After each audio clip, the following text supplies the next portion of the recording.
We're going, Mason. All right. Hello, everybody. Welcome to another special episode. Special episode. Brought to you by the Hips from the Sticks podcast here in beautiful Olds, Alberta. Here on the bunkhouse in the basement. Featuring our new camera. So. Yeah. If you're on the YouTube right now or if you're any of our socials, we'll be putting clips out. So you'll see, you'll actually be able to like see kind of our faces now. It won't just be like a blur. Yeah, so we interviewed a fellow this past week. His name was Joe Cootney. Look him up on TikTok and Instagram. Cootney Salary. He commented that our camera was a 70s porno. Yeah. So and he was right. No, he was 100% right. And I mean, now you guys can actually see how ugly we are. So I mean, maybe this isn't working in our favors right now. But yeah, episode number 89 here. 89. We're getting up there, folks. 10 away from the 100 episode giveaway. 11. I guess it's number 11. Yeah. Math is tough. Were you a big Mad Minute guy when you were in like grade 6? No, I was terrible. Yeah. I found like for me, it all depended like what mindset I was in. Some days I get in a groove and I could just like bang them out, and other days I was just absolute shit. Fair enough. But what color folder did the math go into? I didn't. Do you care about that? No, but I've heard these debates before where people are like, oh, social studies was blue, math was red or yellow, and science was green or something like that. I don't know. No. All right, fair enough. Anyways, also first reported by the Hips from the Sticks podcast, the Kansas City Chiefs are Super Bowl champions. Yeah, we'll wrap up our NFL discussion. Yeah, you won't hear any more football for a while. I'm gonna be completely honest, Deb. I didn't even watch the game. I watched it at the fam's house. It wasn't a bad game, bit of back and forth. Now there's a few things that are coming out on the news about Mahomes. The conspiracy theories are taking out. Steroids. What? I saw a news headline with that. I saw a news headline with player safety in regards to turf. Okay, yeah, so we'll touch on that in a second here. But to be honest, I was just that was on Sunday. I was kind of hungover from the night before. Mm-hmm. Didn't really get a lot of sleep, so I was feeling pretty banged up. Didn't really feel like in the mood to go to anybody's place. Mm-hmm. So yeah, I would just check on my phone every once in a while what the scores were. But with that high scoring game, you knew it had to be pretty entertaining. It was pretty entertaining. Yeah. And Rihanna, halftime show. Oh boy. Was it good? It was pretty good. Yeah. And she is confirmed pregnant. Confirmed pregnant. Because everyone was like, she's pregnant. And then came out after the game that her special guest that she brought on the stage was her soon-to-be baby. You know what? This might be kind of like a hot take, but I know that kid's not even born yet, but I kind of feel bad for it. Why? Because the life it's getting born into is just going to be so overwhelming. Yes, and I think that's with any celebrity kid. Yeah, but Rihanna's one of the biggest celebrities. When you're talking about A-list celebrities, she's around the top. She's internationally famous. Yeah, I think that's just any A-list celebrity. It's kind of you get a lot of you're born into a pretty sweet situation, but at the same time, with the good there comes the bad. Yeah, So I'd say so. Yeah, but yeah, no, I didn't watch that, so we'll have to take your word on that. Pretty good game. But yeah, so now it comes down to the conspiracy theories. They're calling it Sodgate. Yes. Okay, so apparently the one podcast I was listening to earlier today, apparently the guy who always deals with the grass for the Super Bowls, he's been doing it for his entire life. The guy's 94. Yeah. This is his last year of doing it.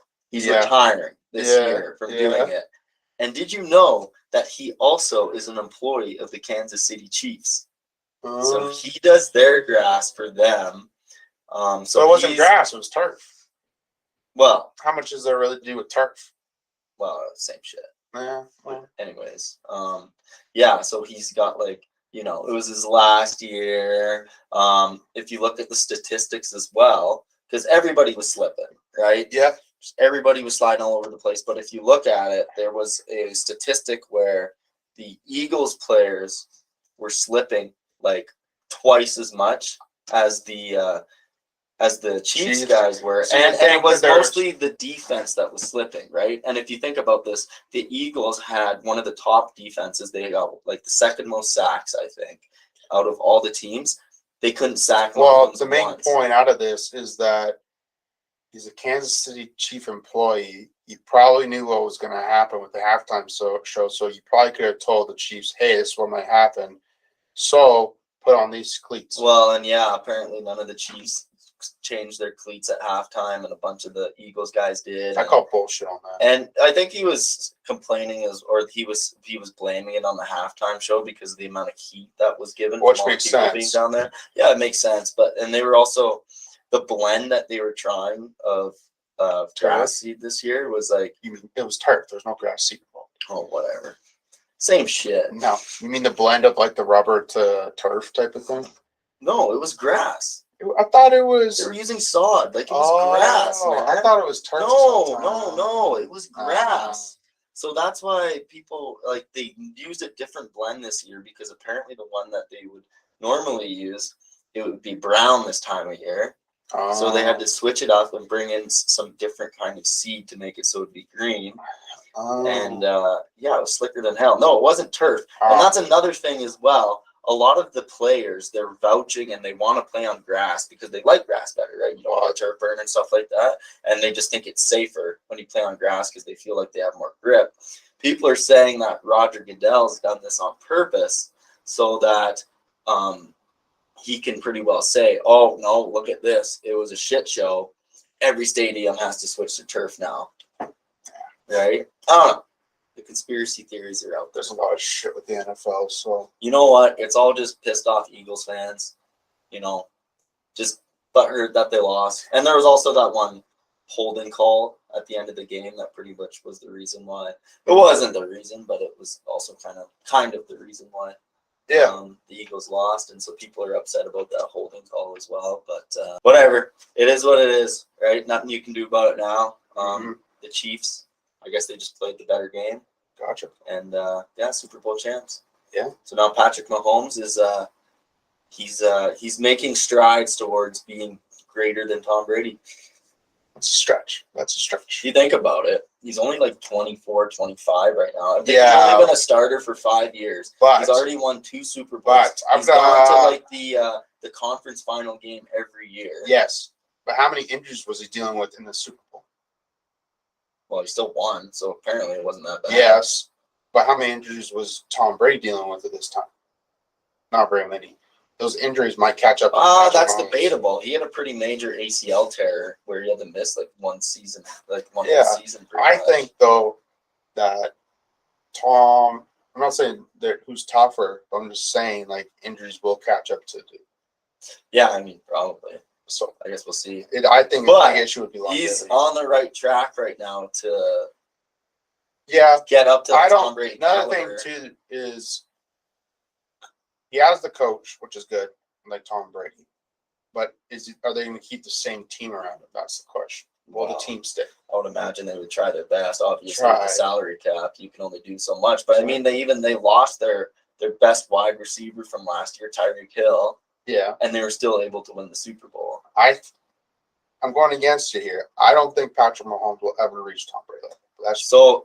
Yeah, okay. So I don't know if he'll necessarily reach the 7 Super Bowl win status, but I could see him getting like 4, maybe even 5. And because he plays like so much more of an electric kind of style, and because he's actually like a better athlete, arguably, I could see people saying that he's arguably a better quarterback than Tom Brady. But in the end, they always look at achievements. Yeah. So. Yeah. In the end, who's a better quarterback? But it's a team sport. Yeah, and Tom Brady always had a decent team around him. Yeah. And a good coach. Yeah. So I'm just saying, I think the only way we gotta let him play his career out, but I'm just saying he's making the right steps right now to get his. I don't think he'll go there. I guess we'll have to wait and see. Yeah. But anyways, should we hop into everyone's favorite segment here? Sure. The Western word of the week. All right. So the Western word of the week this week is mustard the cattle. Mustard the cattle. Mustard the cattle. Mustard. Mustard. Like MUSTARD. Like the condiment. Oh. I don't know, just drench cattle? Mustard the cattle. No. I have no clue. So when you're thinking, say we're throwing a ball back at each other and you throw like a little sissy. I'm like, oh, put a little more mustard on it. Now try to put that into this. I have no clue. Okay. So it means to stir them up and get them heated or excited. Oh, okay. Gotcha. That makes sense. Mustard the cattle. We're going with one this week? Well, do you want to? Let's go with one. Let's go with one because I'm excited about this interview. Okay. I say we hop in. Do you want to shout out who we're interviewing today? Oh, yeah. Well, of course. As always. I was getting there. Okay. All right.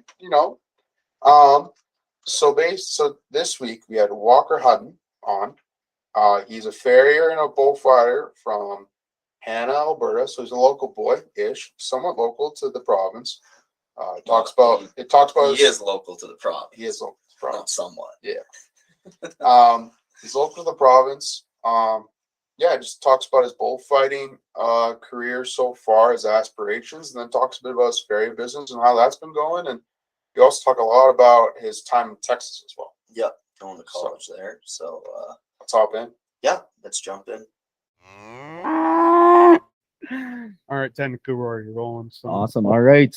Well, hello, folks. Welcome to another interview on the Hicks from the Sticks podcast. Today we have on Walker Hutton, right? Is that how you say your last name? Perfect. Nice, easy one. We get a lot of tricky ones on, and Devin usually butchers them. So yeah, Brittany, I can't still say. I'm sorry, Brittany. I still can't say your last name.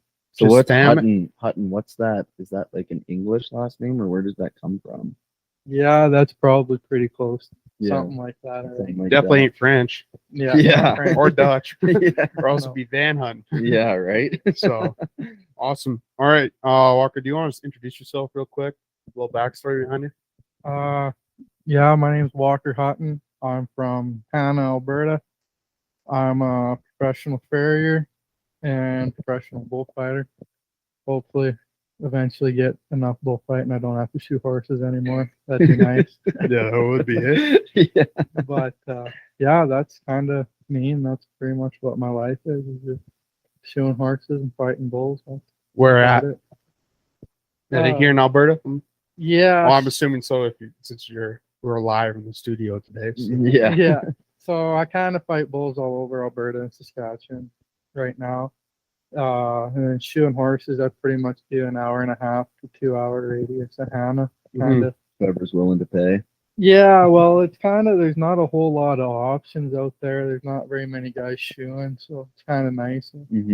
Keeps you busy. Yeah, it's a big country to cover, but it's all pretty good horses and good people to work for. So. Yeah, for sure. How long has your family been in the Hanna area for? Oh, forever. Oh, okay. Yeah. Kind of. Did you guys farm out there then as well? Or? Yeah, I grew up on a cattle ranch just kind of northwest of town there, probably 15, 20 minutes northwest of Hanna. And yeah, grew up on a cattle ranch and farming just to make hay and green feed. That's about it. Okay, yeah. So the parents are still farming then? Yeah, okay. Dad still runs. Just show up for the branding and stuff like that? Yeah, I'd show up for that and just help out, pull pairs and wean. And just, I only right now live like 15, 20 minutes north of the home place, so I'm still pretty close. So go down there in the fall and the summertime and rope and when I got time. And still close to hang out and do all. Well, you'll be pretty busy stuff. Coming up here with calving coming. They'll probably keep you pretty busy with that. Yeah, probably not. I'll be so busy shooting and fighting bulls will start to really pick up. But my little brother junior high rodeos, so I might go down for a weekend or a day and cover while they go to a junior high rodeo with him. But otherwise, hopefully don't get called down too much. Yeah. So what's the best thing about Hanna? Oh, it's a home of Nickelback. There you Oh, go. there you go. Because he comes every Hanna rodeo to perform, doesn't he, or something? No, unless Oh, I've he's too missed good it. for Hannah. No, he comes home a little bit, I guess, but I don't know.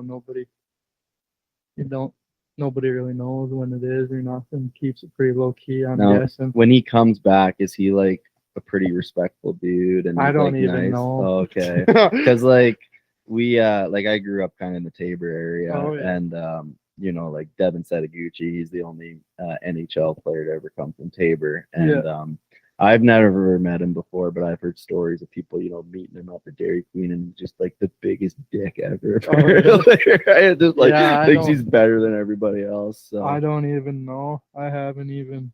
Yeah, I don't know him, or I wouldn't even know when he would be home or yeah. anything like that. But So does that mean on Monday mornings at school, instead of listening to the national anthem, you guys just play like burn it to the ground or something like that? that's what we should have done.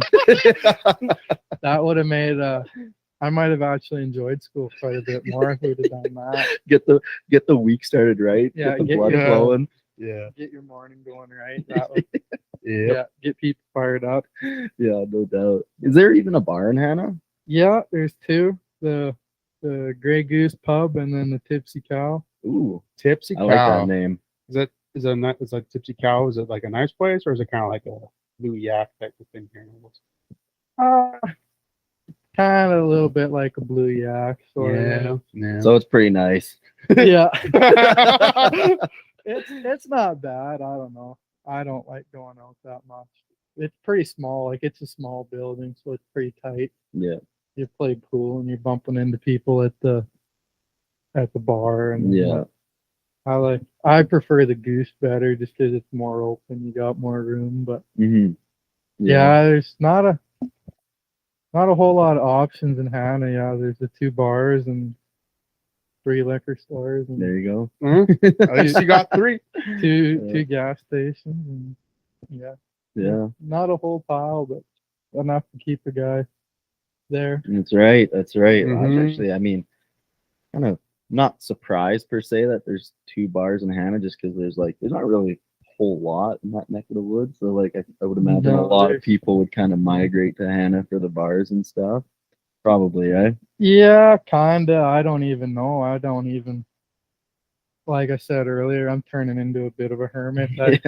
I hardly go out or do anything anymore. People always, when I do go out, they're like, "Whoa, you're actually out!" They're all excited. You never come out, and I'm like, "Well, unless I run into you at UFA, the post office, or the grocery store, I'm probably not gonna run into you." Yeah. Kind of in and out of town. That's it. I Yeah, don't- yeah. Fair enough. Yeah, don't just stick run around right too through. much. But yeah, there's not a lot out there. Like Stetler's an hour, Brooks is an hour and a bit, Mhm.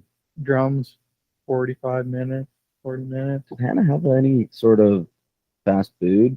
Yeah, we got a A&W and a Subway, and then just probably 6 years ago, yeah, when I was in grade 12, I think we got it. We really thought we were doing it. We got a Tim Hortons. Oh, Oh, there you go. moving We- up in the We world. really thought we were doing it then because we got a Tim Hortons finally. But You made it to the big leagues. yeah, there's a Subway, an A&W, and a Timmy's. Nice. That's everything you're Yeah, gonna that need. keeps any Canadian happy right there. So Yeah. awesome. All right. So we were briefly talking before this interview. Before we get into like the bullfighting, the Farrier side of things, you went to Texas for 2 years. Yeah, so I went down there on a rodeo scholarship. I rodeoed for Odessa College in Odessa, Texas, and I took welding as a course. Okay. His grandma told me I wasn't allowed to take basket weaving or anything like that. So Where even is Odessa? middle of nowhere. It's kind of right in the corner, Oh, like in the Panhandle, of Texas, further south, further Kinda. south of that. Okay, gotcha. kind of straight, kind of halfway in between Dallas and El Paso. Oh, okay, I get you. So it's close to. Pretty Is close that- to New Mexico. So it's on Yeah. the New Mexico side. Yeah. Yeah. Okay, gotcha. Yeah. I went down there for 3 semesters, and it was fun. Beat the hell out of my body while I was down there, and I ended up missing pretty well my first year of rodeos. I didn't get to that many. I ended up having both of my knees operated on, and then I went back down the next fall, and then after that, I just was sick of school and just over it. I was tired of going to class. I liked practicing and rodeoing all the time, but I just was sick of school, so I got my tickets or whatever they call them, and came home. And Lane beads was starting to get a little old. yeah, especially when you get down there in the fall and it's August and it's 42 degrees Celsius, and Yeah. you're standing out there just welding pipe. And it's just like this. Is And you're used to awful. -40. So Yeah. that ain't right. Kind of the opposite side of the extreme. What rodeo event were you doing? I was bulldogging and team roping and fighting bulls when I was Okay. down there. So the So- scholarship was encompassing for all of that, or was it Yeah, for one of those? It was specific mostly events? for bulldogging and bullfighting, and then when I was in high school, I calf rope, team rope, and bulldogged, and then I didn't start fighting bulls till I was in grade 12. Mhm. So then I did, but when I went to college, calf roping was my least favorite, so I dropped that, and bulldogging and bullfighting were my number one. And then Mhm. that's why I ended up having both my knees operated on. I'm Mhm. not really built to be a bulldogger. But Yeah. Devin So what, is though, eh? everyone says that. Actually, at Calgary Stampede, because we have nothing to do with rodeo, but at Yeah. Calgary Stampede, if any cute chick came up to us, I was a bulldogger. What were you again? I'm not gonna say. It makes us sound like the biggest losers. I thought it was funny, but no, so bullfighting, it's a rodeo event, but it's not at the same time, if you kind of know what I mean. So how does that work in the cult? Like, is there a competition between bullfighters across the different schools? Like, how does that work? no, it was more just like it was what I did, and I was getting to be pretty good or not too bad at it. So Mhm. then I just fought for the college, like at the practices. Like Oh, okay, when gotcha. we'd have our practice, I'd fight for them, and then if we'd go to any other outside practices, like not at the school, but say somebody had a bunch of bulls they wanted back, if we'd go out there, and then I'd fight for the boys there, and I did a few jackpots and stuff, just smaller things while I was down there. But So how big is the school in Odessa compared to some of the other ones in Texas? Like some of the other, I guess, rodeo heavy schools. Like, was your team pretty big? it was not, our team wasn't huge, but it wasn't small. Like, Mhm. I'm trying to think. I couldn't even. It was about average. About or- average. About Yeah. average, 15 Okay. or 20 kids probably. And Like, how we big weren't- was the how big was the school itself? Like, do you know roughly how many students are going there? Because those Mhm. schools down in the States they're fucking huge. eh? University Yeah. of Texas, Texas Tech, all Texas A&M. I'm assuming those guys are massive. Yeah, those are massive schools. Where Odessa was a junior college, so they'd probably be like an older Red Deer, Okay. kind of something like that. I'd probably compare it to. And then the only kind of school sport they had was rodeo. Then No, they had men's and women's basketball. probably a football team. No, No they, football. No They didn't football. have football, which is surprising because like Odessa Midland is kind of like Calgary Airdrie, like they're kind of becoming one city just about. Yep. Mhm. And I don't know if you've seen or remember the movie Friday Night Lights. Yep. That was in Odessa Midland, like that was Oh, really? the Permian Panthers. Yeah, I like drove by the Friday Night Light Stadium Oh, that's sick. all the time. Like went to one of their games, and like their high school football games are just huge. Like Yeah. they're damn near like going to a CFL game. Yeah. That's the, sick. the marching band is half of Yeah. a section of bleachers on the other side. I've heard like, they're just electric as well. yeah, like Yeah. it was wicked cool going to that. So I mean, that did kind of surprise me going down there that they didn't have a Mhm. college football team, because they, had the whole Permian Panthers and Yeah. Friday Night Light deal there, and but that was, yeah, they had women's volleyball, track, rodeo, men's and women's basketball, baseball, softball. They had pretty much everything. Yeah. It Mhm. was- So was it pretty hard then to balance the school life and the rodeo? Like, were you guys traveling every weekend sort of deal, or Was how there did other that- training involved too? Like, was it like any like like not a regular college athlete, but like you still had like your workouts and stuff like that, and your study halls and stuff, or was rodeo a little bit different compared to the other sports? Kind of, sorta. So a lot of us, like we would work out, and like it got to later on when we were there, like we'd have mandatory, like, okay, this morning the team's going swimming. Like, we're gonna go swim Oh, this okay. morning. Or, like we had some stuff like that, but when I first started down there, it was pretty relaxed. Like, just do it at your own, do what you do, like Mhm. whatever. So yeah, we'd get up at like 5 in the morning. So we had an 8 a.m. I always had an 8 a.m. But the nice thing, I didn't have any classes on Friday. Oh, there you Oh, go. So that okay. was nice. So we'd have like an 8 a.m. till noon, and then twice a week I'd have a 7 o'clock to 10:30 night class. Oh, They were okay. all 4-hour classes. Night class, is that to try to beat the heat a little bit, or what No, was the reason Or that just the for was scheduling with Just the scheduling with the rodeos, and Oh, because okay. I think it was because we didn't have Fridays, we had a night class. Oh, okay, But yeah. not every. It Gotcha. depended on what you took Mhm. to get all your credits. Like some kids, they had a lot more online classes. Some, like me, just being in welding, I thought that would be less homework, and Mhm. I already kind of knew how to weld, so it wasn't going to be like I thought it was maybe easier. Yeah. Yeah, fair enough. And other than the night classes, it was all right. But yeah, it was long days. Like we'd get up at like 5, go work out, and then go back to the dorm and get showered and changed, grab our books, stop at the cafeteria and choke down a little breakfast. And Yeah. be in class at 8, and then yeah, stop at cafeteria at noon and have a quick bite to eat, and usually try to be back out at the ranch and practice for however long. We usually had time event practice every other day and rough stock practice twice a week. So hmm just depend on what we were doing. We were either roping bulldogging or we were fighting bulls, and just kind of did that. And then yeah, twice a week I'd have to quickly finish up practice and run back in and cook down some supper and run to night class. And, Sounds like the Holy- food was pretty good down there. yeah, Well, you're saying choke, so I'm assuming like you really had to scarf it down. Yeah. no? yeah, the salad bar was always a safe choice. We it was funny. I told my stepmom like the second week down there that you'd be so proud of me that I've never ate so many vegetables and salad in my life.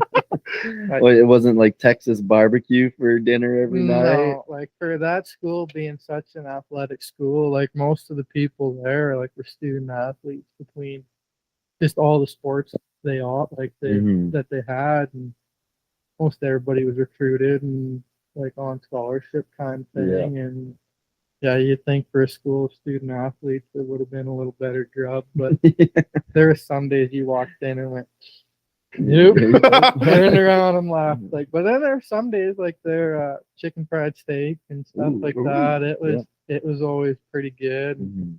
But yeah, there's sometimes it was not. Yeah. It was a salad bar day Yeah. Yeah. or Fair enough. pizza bar at lunch. Like there was some days it was pretty rough, but Mhm. survived anyway. That's right. Yeah. You Yeah. made it through. Kept you paying. Mhm. Yeah. So then so were you guys traveling quite a lot on the weekends then for college rodeos, or how did that Kind work? of only spring and fall. So they'd have like a middle of September to there'd be 5 rodeos, I think.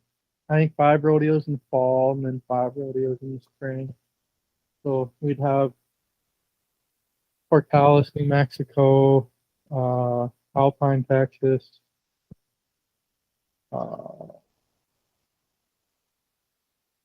Lubbock, Texas, and Amarillo and Clarendon.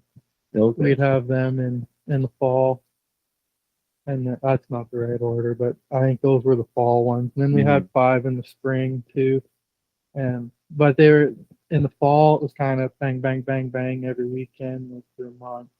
And then in the spring, like Odessa College Rodeo, it's here at the end of the month, February, Okay. Mhm. and then the rest are April, I think. Okay. Odessa's early, and then it's like maybe one in March and then April. Yeah. Kind of. So they're not all year long, kind of spring and fall kind of deal. But a lot like times like I was so beat up all the time I couldn't go to a bunch of other rodeos. Like, Yeah. So, but there's a lot of kids that they wouldn't have a college rodeo. They'd go to a pro rodeo or Yeah. they go to a different jackpot or amateur rodeo or something that wasn't too far away. Like we usually tried to stay pretty busy, or if we didn't have nothing going on, we'd just practice all weekend Yeah. too. Mhm. Fair enough. So you said you went to the ranch to practice.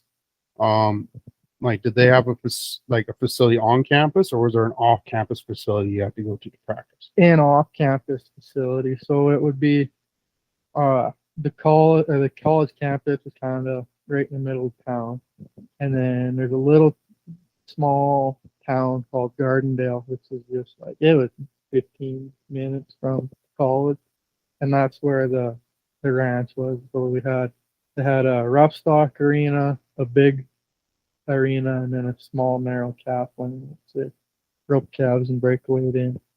So we had 3 arenas, and then there's like 3 great big barns. You keep your horses in runs, and there's a shop and stuff out there. You could get on the bucking machine or rope dummies, do whatever in there too. It was probably one of the better setups there was down there. It was, Okay. Mhm. How many horses did you bring down with you? I just took 2. I had my bulldogging horse and then a younger one at the time that I was roping on and hazing on with it. So How long was the drive? from my house to there, it was exactly 30 hours. 3 hours straight, or did you take 3 days? I took 2.5 days. 2.5 days? That's not bad. I do 11 hours, 11, 12-hour days. Mm-hmm. I Mhm. usually stop about 6 hours, let the horses out, and Yeah. give them a drink, and walk them around a little bit, throw them back in, and carry on. Yeah.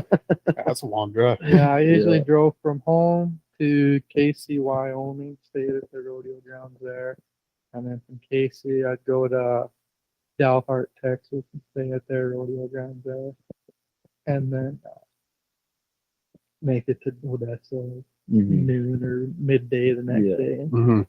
That was a hike. But So were the we were just talking about like football and how it gets really crazy. When you would go to these college rodeos, was it like a huge event? Like was there like the grandstand was packed and like just it was like a big kind of Yeah. Big event, little bit of a big party too, type of thing. Or yeah, like it kind of depended on where you were at. Like when we'd go to Lubbock, like that was a huge. Like Lubbock's a pretty big city, and then you go there and yeah, they'd fill that place. Or like Odessa was always pretty good. Like it was pretty full. Like the Coliseum, like it was pretty big. Yeah, there was always a good crowd. Mhm. I just remember like Lubbock, I think it was, yeah, like you rolled in there and it was rocking. Like they had that. Oh, yeah. Yeah. It was just pumping. It was fun to be there. It was good. Yeah. And then, so you said a bunch of different rodeos. Were you kind of like in a circuit, and then could you qualify for like the like was there like a qualifier then for the Yeah. national? Like I don't know if there's a Yeah, final rodeo. Yeah, so they have like we would be the Southwest region Oh, okay. is what they call that. So yeah, we had 10 rodeos, I think it was, and then you had to be in the top.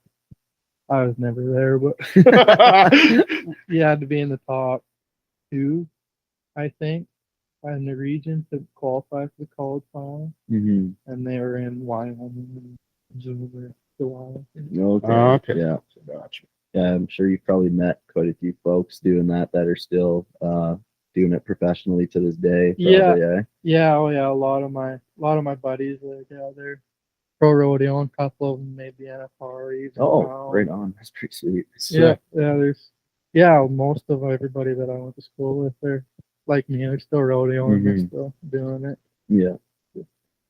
I'd like to go back. Just this whole COVID thing, I haven't been able to get back across Yeah. the line yet, but It is what it is. Yeah, you'll make Mhm. your way there eventually. Yeah. I guess I don't know if you have many more to do with the whole college and rodeo stuff. I got one No. more for sure. All right, go. Was go there ahead.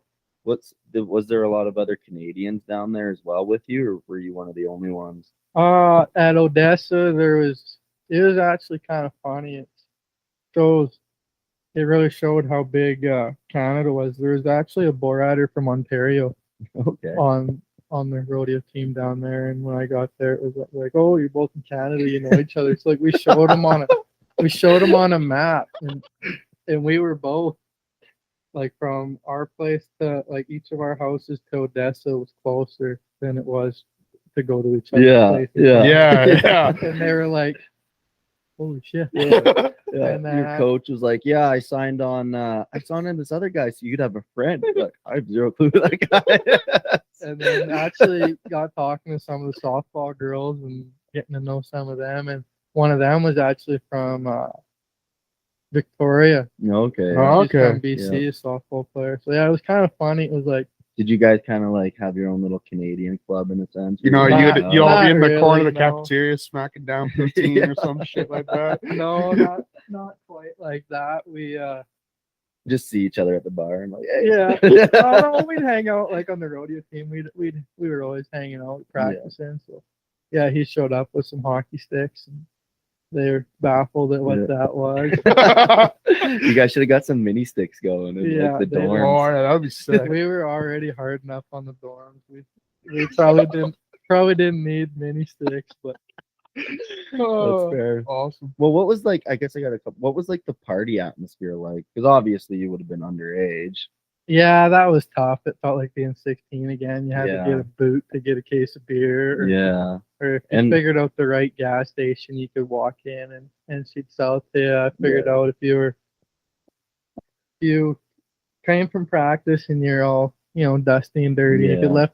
left your spurs on your boots and you kind of walked in dragging your feet and just looked pissed off and grabbed the case and put it up there, Yeah. she'd just be like, ooh, this poor sucker's been punching cows all day. He Yeah. needs this. Like, Yeah. if you kind of did that, This she- guy needs it. yeah, some of them would they'd sell to you, and it was just kind of trial and error figuring it out. Yeah. But Mhm. But then you probably still couldn't even really go to the bars though, eh? Like, Yeah, was it you just had to- dorm parties. you had to be 18 to get in and 21 to drink. So that was tough. None of them knew any different, but I was used to going to the bar and drinking that Yeah, beer, right. and then we Mhm. get down there and they're like, "Oh, let's go to the bar." And I'm like, "Hey, if you got some hand sanitizer, and you go right to the back, because if you were 18 or if you're under 21, they put a big X on your hand Oh, so that you okay. couldn't buy." Yeah. And they probably bouncers could probably CDX too if you're holding up a beer or something. Yeah, so then it was just like put hand sanitizer on it and scrub. You could get it off. Mhm. I always wore a long sleeve shirt so that it would kind of cover up. Yeah. Yeah, that's yeah. right. You There's- gotta improvise. There's ways around it, but yeah, it was never too enjoyable for me. But Yeah. it was a cool, different atmosphere because like down there they could still smoke in the bar, and Oh, that's pretty sick. so it was just like you see in the movies that smoky bar Yeah. kind of thing, and Yeah. to be able to put like a visual to the movies Mhm. or a real experience to the movies was Yeah. kind of cool to be able to see that. But Yeah. it was we always had fun. Yeah. Oh yeah. Sometimes there's a roundabout way to get to it, but we always got it done. That's right. anyway. That's right. Well, was there a lot of babes down there as well? I mean, you always There- hear you yeah. always hear about how good looking the girls are in Texas. So Yeah, there's quite a few. Most out of my league. Oh, you yeah. just gotta use the Canadian card. Yeah, you the gotta Canadian use that accent, angle. eh? Yeah. Yeah. They're like, oh, you've never been with a He's- Canadian You before. throw in- Sport. throw in a few A's and everything. That's right. Yeah. Yeah. Boot. Yeah. All right. Should we hop into the meeting grub and everything of it? Sure. All right. So we're gonna start with the bullfighting side of it first. So how'd you get into bullfighting? You said you started in grade 12. Yeah, it was just kind of something I always wanted to do. Like right from being just a little kid, I always wanted to be a bullfighter. I always was drawn to them. I think for Christ, I don't know how many Halloweens straight I was just a rodeo clown every Yeah. year. That was all I wanted to be. I'd hold the bottle and get a bottle baby to chase me around the crowd thinking I was doing it, or had some sheep that they'd chase you. And it was just like did that, and then it was just something I always wanted to do, and I just I grew up like dad. He roped and bulldog, so that's kind of how I got into that. Mhm. And just I roped and bulldog for a while, but I always was drawn back to bullfighting. And then when I was 16, I thought, well, I'm big enough now. Yeah. Yeah. I'm not very big now, but I was a beanpole. Like, my shoulders have probably got twice as big since I graduated. Yeah. Like I was a runt. And I was like, yeah, I'm big enough. I'm 16 now. Yeah. I'm a big boy. I got my license, you know, like I can Yeah. drive myself. Like you Right. don't have to baby I'm me no more. invincible. Yeah. And Dad was like, nope. But everywhere I'd go, 'cause I wasn't 18, I'd need a parent consent yeah. on the waiver. Yeah. And Dad was like, nope. Mom always said, ask your dad. And then I turned 17, tried it again, and same thing. And then I turned 18, and I just quit asking. Yeah, there you go. You're There like, you I'm go. gone. Yeah. So was it pretty tricky when you were starting though? Because like obviously you've been to like a lot of rodeos, so probably just watching, you probably kind of saw how they were doing it. But like when you go and do Yeah. it for yourself, I'm sure it's probably kind of like a bit of a shock at Yeah, first, right? your motor's running 1,000,000 miles an hour, and the first time, like because I wanted to do it for so long, like I just sit there and study YouTube. Like I just would Mhm. watch film, study the game religiously, and Yeah. I was just enthralled with everything about it. Like I'd watch old videos, new videos, just everything I could. Yeah, like I'd go to bull riding or watch the bull riding at a rodeo, and like I wouldn't even like I wouldn't watch the bull riding. I just would watch the bullfighters. Yeah. And just was Mhm. always enthralled with it. So I kind of had a bit of a foundation, or like how things Yeah. should sort of For work or sure. roll. Like I was green as grass, but I kind of had an idea of what it's supposed to look like. And then the best thing that ever happened to me actually was I came to Olds as I was signed up for a bullfighting school, but it was in like 3 weeks. But I couldn't wait. Yeah. So Yeah. I came to Olds, and yeah, my very first night I get my ass ran over. And then I was hooked, literally Yeah. and figuratively. Like after that first night, I was hooked. I Mhm. rolled in there and kind of just had to take it. Like there's Mhm. nowhere to really go, and yeah, got freight trained and mowed over and got up and was like, holy shit. That's Shit, that was awesome. yeah, that's how actually that bit me in the ass. That's how Dad and them found out, because being a young dumb kid, I was just like, that was so badass. I gotta put that on Instagram. Yeah. And they didn't know I was going to the practice. And then Chewed you a new one. I got I got the video and posted it on Instagram thinking I was big badass. And I get home the next day from work, and they're sitting there, and that's where were you last night? And I'm like, oh shit. I know where this is going. You just because you sneak out 'cause you're going for a girl to the bar. It's like, Yeah. So I was no like, more, no more fucking. all right. So I just came clean, and they were not happy about it. They were not impressed. And as time's gone on, they've gotten better and better about it. They've Mhm. got it figured out that this is what I do. It's what I'm passionate about. Yeah. I'm not completely useless. I've Yeah. kind of got it figured out now, so they're pretty got faith in me that I can protect myself and stay relatively as safe as you can. Mhm.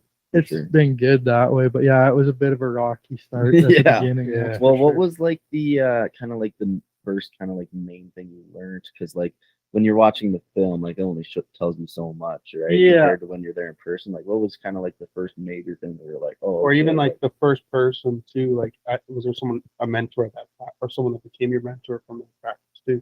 Yeah, kind of. So when I first got going, like there was all sorts of guys, like Connor Larrabee. Actually, he's from Strathmore, and he's just a little bit older than me.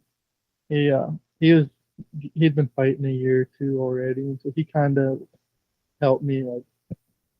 He stands here, and Yeah. he'd help me a little bit. And then actually at a lot of them practices that year, Brett Monya, he's from Carstairs, and he's a CFR bullfighter, PBR Canada finals. Like he's done everything that you can do, and just the best in the game. And he he helped me a lot that little bit. He probably didn't remember me at the time, but I've actually been pretty fortunate and lucky lately. I've been able to spend quite a bit of time with Brett, and he's really helped me progress and keep moving up and pushing me to be better. And Yeah. so Brett's probably my biggest mentor, and he's probably helped me the most out of anybody. For sure. Awesome. All right. So do you have like the clown outfit then for the fun rodeo? Yeah, I'm about to ask about that. Like, what's your outfit? Like, Yeah. you see some bullfighters, or they have the tame one. You know, like I think I saw the college rodeo, they were just wearing jerseys and pants. Yeah. But like, are you going all out, like almost rodeo clown almost? Yeah, scale? I kick it old school. for the Yeah, most there we part. go. That's awesome. And if I'm like a lot of them bull ridings, like you're at a bull riding, a lot of them they have sponsored jerseys or sponsored shorts. Like Mhm. so, if it's a strictly bull riding, like if it's a PBR or like a BRC kind of thing, usually just wear the shorts and jersey. But then if it's a rodeo of any kind, I'm sure. I mean, whatever. Like I wear the baggies and the grease paint and Yeah. everything. Yeah, I Put the like. big red nose on. Yeah, I like to kick it old school and keep the tradition alive Yeah. because that's where we come from, and that's I don't know. I like it. I think that's Mhm. what the kids love it. Yeah. It's just everything about it. I just think keep the tradition alive, kick it old school, Yeah. put on the baggies and paint every chance I can. No, that's That's awesome. kind Because of you my don't see a go-to. lot of guys who really do that anymore. So it's No, pretty it's cool. getting to be fewer and fewer Yeah. of us. There's like Brett, he does it at a lot of them pro rodeos, but then some of them guys, there's not very many of us left that'll Yeah. quite a few. Like there's some of us, but there's for the most part everybody's all jerseys and shorts. It's turning white collar. Yeah, Yeah. yeah, That's one way to It's put too it. professional. yeah, getting really professional, and yeah, I don't know. I think like you still stay professional, act professional, do a professional Yeah. job, but still gotta keep true to your roots and kick Yeah. it old school and Mhm. Yeah, for sure. all Awesome. that. I don't know why I have this question down here, but do you wear cleats when you're going? doing Yeah. this? Yeah, I usually got a couple different pairs of cleats, just different grips. Like I got pretty aggressive set of like football cleats, Yeah. and then some turf shoes. Kind of just play it out. And I got an old shitty pair for when it's muddy and gross. Yeah. I always keep a few different sets of tires in the bag. Yeah, fair. A couple Fair. spares. Yeah. Would you ever wear like a fancy pair with like some weird design or some designs on it and stuff like that, or you don't think you'd spend the money on a fancy pair of cleats? Yeah, Yeah, it sounds it's- expensive. Yeah. Well, it's getting to be no matter what they are, they're not cheap anymore. Any Yeah, kind of cleat. okay. But yeah, I go more for comfort and what Mhm. the job it's gonna do before I look at kind of color. But Mhm. I kind of have a routine that I like. I got a black pair of shorts and then black leggings, and then I have white knee braces, and then I usually wear a green kind of shirt. Yeah. Mhm. So it's kind of, and so I always just I don't know. I like the black and white look of my Mhm. the white braces. They really stick out with Yeah. your white leggings and black leggings and black shorts. And then Yeah. Yeah, for sure. that's kind of my go-to. So, but Gotcha. you never know. I might switch it up. And Yeah. have a little crazy one of these days. Yeah. Yeah, fair enough. So, what are some of the more major events that you've both fought at? Then? Last year I was very fortunate, and I got to get my PBR Canada card, and I did 2 PBRs last year. Did Gleason and Clooney. Okay. That was probably the highlight of my year. Just getting to take that step and Mhm. actually call myself professional and do Yeah. a professional event, and just felt like it was like everything I've been working for the last 5 years. Yeah. Is just like It's starting to kind of come together. yeah, it's like I've always wanted to, right from the start. It was like people say, "Oh, what's your goal with this? Where you want to go?" Like, and it's always like I want to go as far as it'll take. Yeah. I want to just Is it pretty hard to get your PBR card? Like how do you go Yeah. about doing that? you kind of gotta get pulled to get it or get Okay. asked to get Do you have it. to like go to like some sort of like clinic or something, like a weekend thing, or is it just like you No, build up or is it enough you experience build from up rodeos enough that experience and enough Yeah. credibility and build up enough of a reputation for yourself that Okay. the contractors or the committee putting it on is like, you're good enough. Yeah. Like we want you to Yeah. we want you to fight at our event. So Okay. Yeah. we give you the go ahead to get the process started hmm and get it. And And then do you have to like do you have to get a new card every year then, or how Yeah. does that work? Okay. Yeah. So what are some events you're hoping this coming summer that you kind of want to be part of? a couple more PBRs. I got a couple of them on the books, and just some of them. I've done some pretty big BRCs. Like they do one in Chestermere, Bulls on the Beach, which Yep. is cool. It's Yep. right by the lake there, and Mhm. it's always a packed crowd. And I've done the last Cowboy Standing in Strathmore the last couple of years. Okay. Yeah.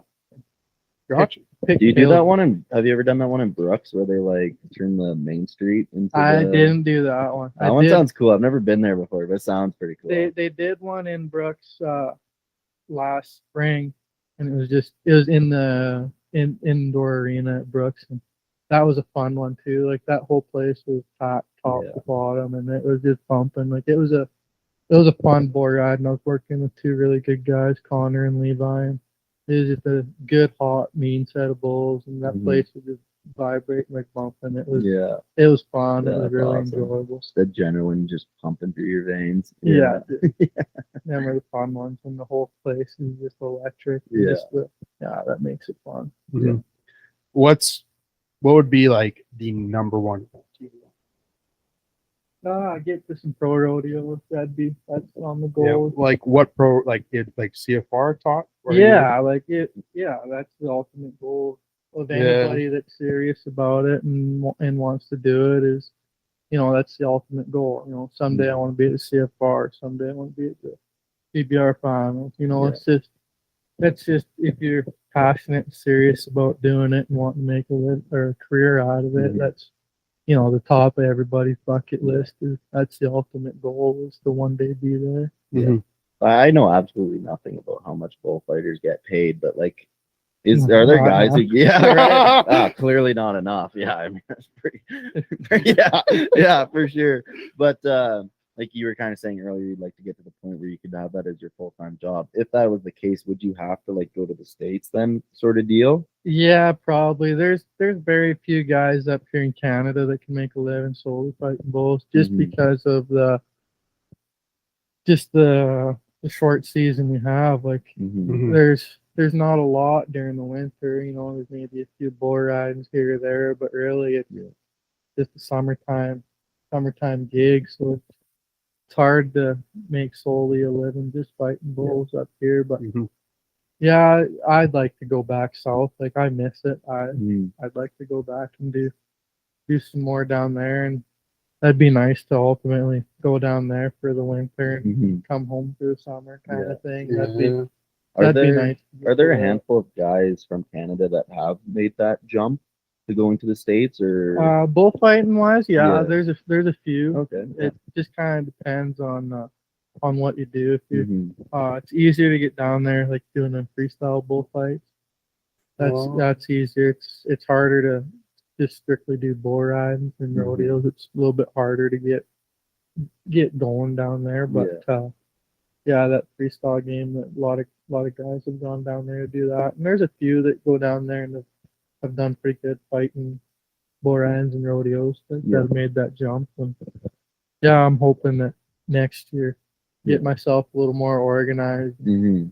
I'd- Because I would imagine, like, would it have to be a certain kind of thing where you build up your credibility enough up here where they start inviting you, or you have to reach out and like kind of almost go down there, like- jump into the deep end and kind just, of a like, little of sink or both. swim almost. A little of both, kind of like that's the tough thing about like fighting bulls, is you can't just, like, if I was still bulldogging and roping really competitively, I could just go down there and you just enter. There's Yeah. a rodeo, you enter. Mhm. But being a bullfighter, you got to be hired. Yeah. You can't just show up and say, "Hey, I'm gonna fight bulls." You Yeah. gotta you gotta be hired, and so that's kind of the tough part is you can't just pack up and leave. But Yeah. that's where the bullfights, they're a good opportunity because you can just enter them like they're a Mhm. rodeo event kind of. You can just show up in it, or you Yeah. can enter it and go down for it. But I prefer to just challenge tech compared to entering freestyles. But Yeah. you never know what the future will bring or what Yeah, a guy's got to that's do right. to Right. get his foot in the door. Yeah. Have you ever done the freestyle? Yeah, I've done a few of them, and I can get by, but they're not my favorite. I don't How know. exactly do they work? So it's just it's a 60-second bullfight. 40 seconds is mandatory, and then 20 is your optional. Like you don't have to use that 20, but that's where you can use it to get a cell or a bonus kind of thing. Mm-hmm. But pretty much, yeah, you just call for a fighting bull, and you got 60 seconds to put on a bullfight, and Yeah. nobody else. It's just you and that bull. Okay. Barrel Yeah. man out there, you can use a barrel, but Do they do many of those up here in Alberta as well? yeah, they're starting to get a few more of them popping up, going around here. But I don't know. I don't mind. I don't know. Like last year, I was maybe gonna do one, but then I ended up getting booked up and busy enough doing rodeos that Yeah. thought, well, why do I want to go pay to fight a bull, risk getting hurt, and then Mhm. lose out on a paying job the next Yeah. weekend? So Mhm. Yeah. I just kind of, I've been fortunate enough the last couple of years to be busy enough that Mhm. it wasn't a requirement or a necessity. But Yeah. you never know what'll happen, and if the guy wants to go south, he might have to enter some bullfights just to get his name out more Yeah. down there. But yeah, you Mhm. just never know what'll happen. Yeah. Yeah. Oh, for sure. What's your do you have like a signature move in the freestyle thing? Just stay alive. All right. I like using the barrel. I can't jump. I can hardly jump over a pop can.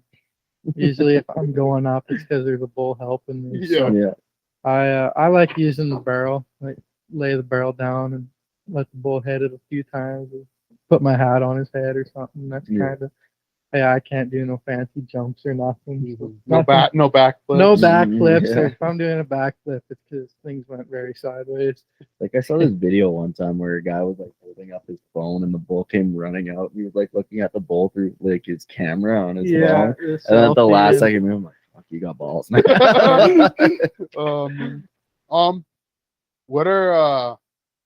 What are some bulls that you would want to fight in the future? Bushwhacker? Honestly, I don't even know what bulls are what. Like I don't. It's just every bull's the same. Yeah, to me, I try and look at it. A bull's a bully is only as bad as you make them. So I try to make them all big, mean man eaters. Because then Gotcha.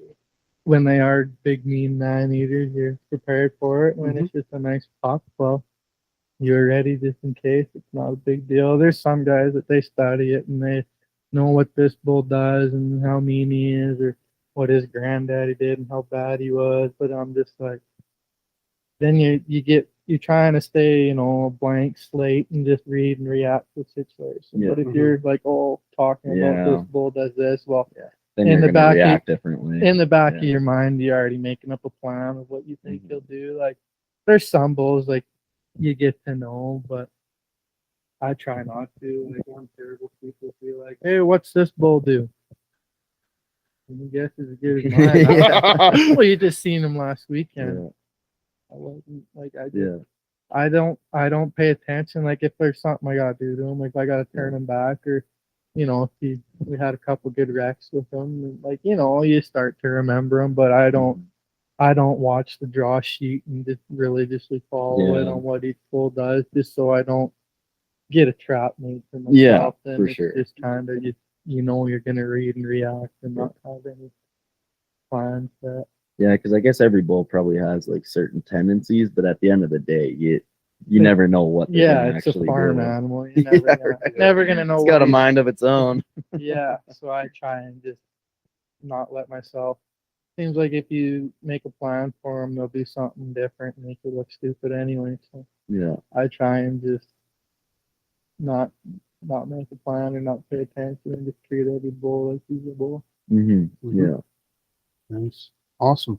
All right. So I know you said earlier you don't drink much anymore, Well, But- a little bit, a but little not bit. party hard. but have you given any like so after you're done the rodeo, maybe you'll go out to the cabaret after. Do you have any crazy cabaret stories from the past couple summers?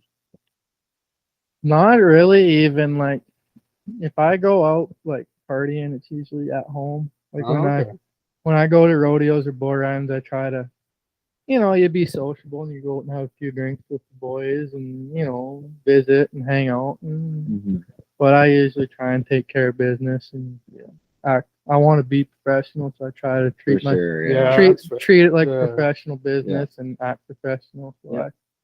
I go out and I have a few beers with the boys, and usually I try and be in bed by midnight or Yeah. a decent time, and I try not to get carried away. 'Cause You never know who's watching, so you don't want to get too it- shitty. it could be a future employer, a future sponsor. Like Mhm. you never know who's watching, so it's just, and I want to be professional. Yeah. So I want to carry myself in a professional manner and set a good example and do that. And there's nothing worse than fighting bulls hungover, Yeah. I believe That's fair. Yeah. That's fair. especially at them amateur rodeos where there's steer riding and stuff but not like them at them pro rodeos. There's like them bucking cows that they stay pretty close, but you get them yearling beef cows that just can off, and it's 25-30 degrees and you're hungover and you're running in the dirt chasing a yearling down the arena with a kid on it. It's just like it's not enjoyable at all. So yeah, I try and just take care of business and just be sociable. You don't want to just hide in the camper and be a hermit. You want to go out and meet and greet and socialize and see everybody because they're all your friends. So you want to go Mhm. hang out and Yeah. have a good time, but you take care of business at the end of the day is kind of how I treat and handle things. No, Gotcha. for sure. Awesome. So, I mean, when you're talking about like the very first time you did it, how you kind of got ran over.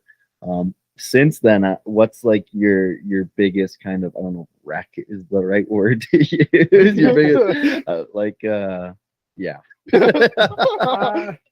I've actually bullfighting wise, I've been pretty fortunate. Other than some, normal. Had a bad hang up a few years ago and ended up busting up a few ribs. Mhm. And then not last summer, the summer before, I had a bull end up hooking me, and I kind of rolled and he kind of pitched me out and I landed on my ass, kind of right out in front of him. He come over the top of me. He stuck a horn in the corner of my eye. Oh shit. And I ended up, and I was like the third bull of the day too. And that made for a long day. It was, he beat me, I got up and he kind of stepped on my arm. So I thought like he kind of stunned it. So I didn't know if I broke my arm or what I did. I was more worried about that. And I get to the chutes and they're like, "Oh, you're leaking." So I'm like, "What?" And then I felt it running down the side of my face. And I'm like, "Shit."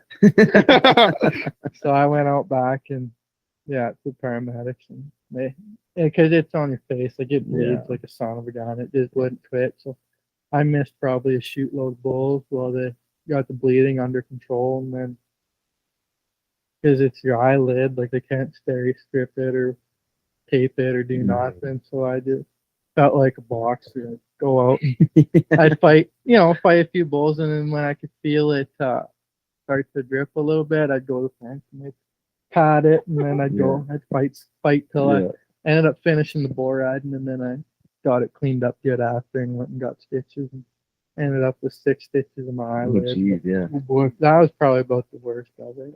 Other than just normal bumps and bruises, get stepped on and get the old raspberry or just jammed up fingers, dislocated fingers kind of deal. Like just kind of normal stuff. But yeah, that them busted up ribs and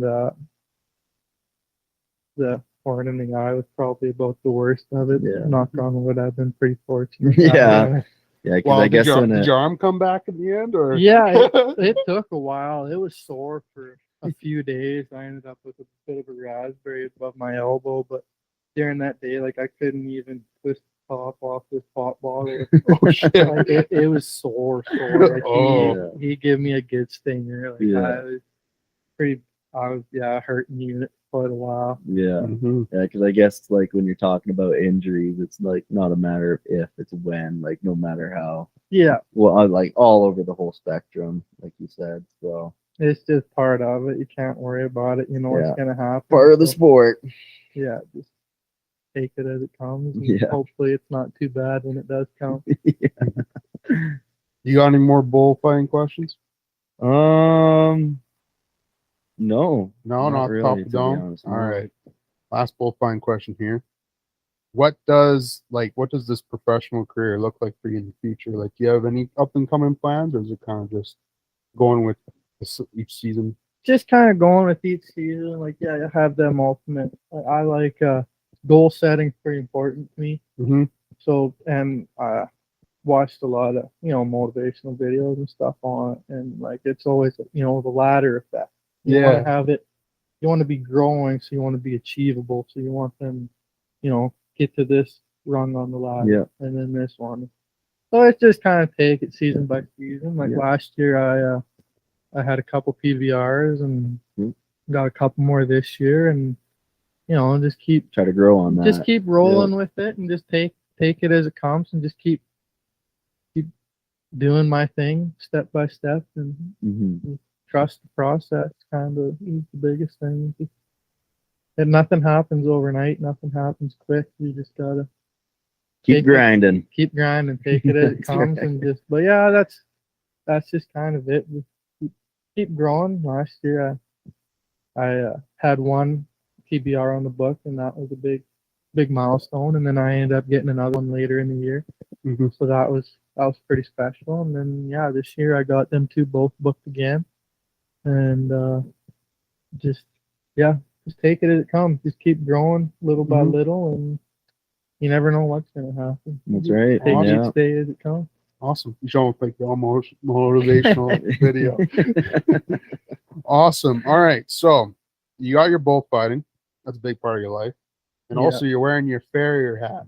So Yeah. I'm assuming that's Quick part shout two. out, Walker Hutton Farrier Services. Anybody who's Within an hour, 2 hour radius of Hanna. Yeah. So that's probably the second part of your life at the moment is the Farrier side of things. You want to kind of get into that and how? Because you went from a welder now to a Farrier. How did that? Well, actually, maybe before that, like I would imagine probably everybody knows what a farrier is, but what are kind of like the main tasks that the farrier does? Trimming horses' hooves, and shoeing horses, like putting shoes on. It's kind of about all you do is just put shoes on and trim horses, and Yeah. that's a horseshoe. Farrier is just a fancy official name for it, but pretty Oh, much okay. just a horseshoer. Okay. What I am. Yeah. Mm-hmm. Awesome. All right. Now, how did you get into that? How did you go from welding to Farrier? Well, I like. Well, I grew up on a ranch. Always had horses. Always watched it done. I kind of learned how to trim my own kind of deal, and I didn't mind it. And I liked welding just because I break a lot of shit. But so I always gave myself pretty good practice. It's not the easiest on equipment sometimes. Mhm. But I just and it was one of those things like you never know until you do it. Mhm. Mhm. And I all through high school it was, I want to be a welder. I want to be a welder. And then I went south to college, and then I took welding because I didn't think there'd be much homework, and I enjoyed doing it. So then I was just like, yeah, that should be all right. And then after doing that down there, I just was like, I don't really want to do this for a living. I did a welder helper for a little bit. But I kind of didn't mind trimming my own. I did the odd neighbor horse kind of thing. And then it was just, so I did 2 years total down south. I did 3 semesters, so a year and a half at Odessa. And then I came home at Christmas and called it good at that. I just was done with school. So then I ended up going to, Oklahoma for the horseshoeing school. And, Okay. in Purcell, Oklahoma. I took their professional farrier course. It was a 8-week course. So I went down there and end of February or beginning of February, down there for February, March. So I was home in April, and yeah, that was different. That was right before when COVID was hitting. That was kind of, I was down there, and that was a little. You didn't know. If they were gonna Yeah. didn't know if they're Yeah. gonna actually lock down the border, if you were Yeah. gonna make it home, or what they were gonna make you do.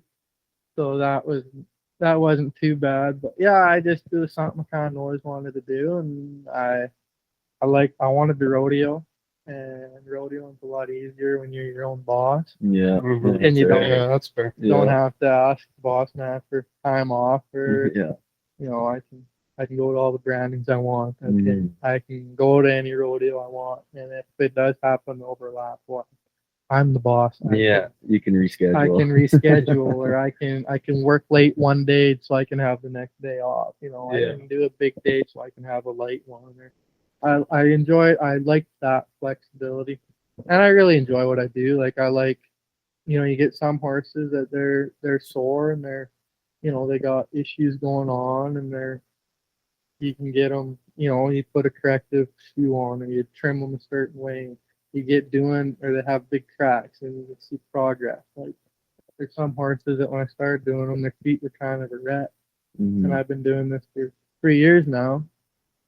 And like there's some, like I've had them since I started, and they've just come a complete Yeah. 180. Like they're sound, they've grown out some cracks. Like it's really rewarding Yeah. Yeah. seeing the progress, and Mhm. it's tough because it's like you want it to happen now. Yeah. You want, you want that, like, okay, I want to fix this now, but it takes so long. Like just like your fingernails, like every horse grows at a different length. Some of them don't grow very quick. Yeah. Weather plays a part of it. If the ground's soft, they're not wearing them too bad. If it's a hard drought like we have been out there, like they wear off pretty good, so you can go longer in between. Like it's just every horse is different, so then it's hard to be patient when you're trying to fix something and wait for the results. And sometimes it's a year in the making until you see Yeah. Yeah. Mhm. For sure. see the full transition. But that's why I like shoeing horses. Just I find it rewarding, and I like what I do, For sure. and all the perks. Yeah. No. Yeah. Right Awesome. on. So, that school you went to in Oklahoma, that course you took, is there a lot of those programs out there, or was that one of the only ones that you could have gone to? There's two in Oklahoma. There's Oklahoma Horseshoeing School, which is where I went, and they offer a 2-week, an 8-week, and a 12-week. Okay. And then there's another one in Oklahoma called Oklahoma State Horseshoeing School, and they only offer a 6-week, but it's only a certain 6 weeks throughout the year. Yeah. Oh, okay. So I was like, but the one I went to, they start a new class every Monday and graduate one every Saturday. Okay. Wow. Because we only had Sundays off. Mm-hmm. So it was an intense 8 weeks. Yeah, your very first day there, you nailed a shoe on a live foot. Like there Okay. was no screwing around. Yeah. You show up, you get a demo, and your very first day you shoe a horse. Oh wow. So it was just like, So no beer in between. It was just shoeing horses. Go, go. yeah, it was go. There was no, it was hard. Like they jammed a lot in, and like your the book work and everything even too. Like we did. Oh, you a learned lot the of- business side of it as well. Well, not even that, but just a little bit about the business side of it, but Yeah. even just the anatomy and everything like that Oh, part of the okay. book Yeah. work. Like Yeah. that's a lot of information in a short amount of time, Mhm. and to memorize it all. Like I pack around my textbooks with me Yeah. when Yeah. I'm shoeing, just because like it's so much. Like there's just little things that like want to double check it. Yeah. So it's just nice to always have them, or you get something goofy and it's okay. Well, I've never seen this. Yeah. This is Hopefully Refer there's a back to the picture in here. textbook. Yeah. I was in the truck just going, oh, hopefully there's a picture in here Yeah, somewhere. or just different ideas of different types of shoes to use or make or kind of thing like that. But yeah, it was intense. Like, it was crammed. Like and I kind of chose it because I figured, well, I don't want to do the 12-week, because when I talked to people, they said the 12-week is the exact same as the 8. Oh, It's okay. just 4 more weeks of it. Like Yeah. nothing dramatically changes in the course. Pretty much just 4 more weeks. Just under get more instruction. reps. It's more Yeah. like, yeah.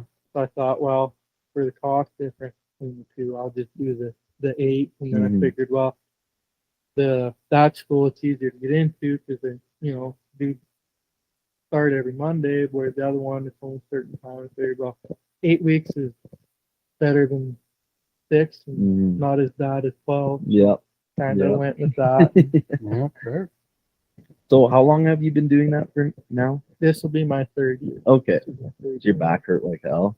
No, it's actually it's not too bad. It's when you get when you're in shape and doing it all the time, Yeah. it's pretty good. And that's been the nice thing about this winter.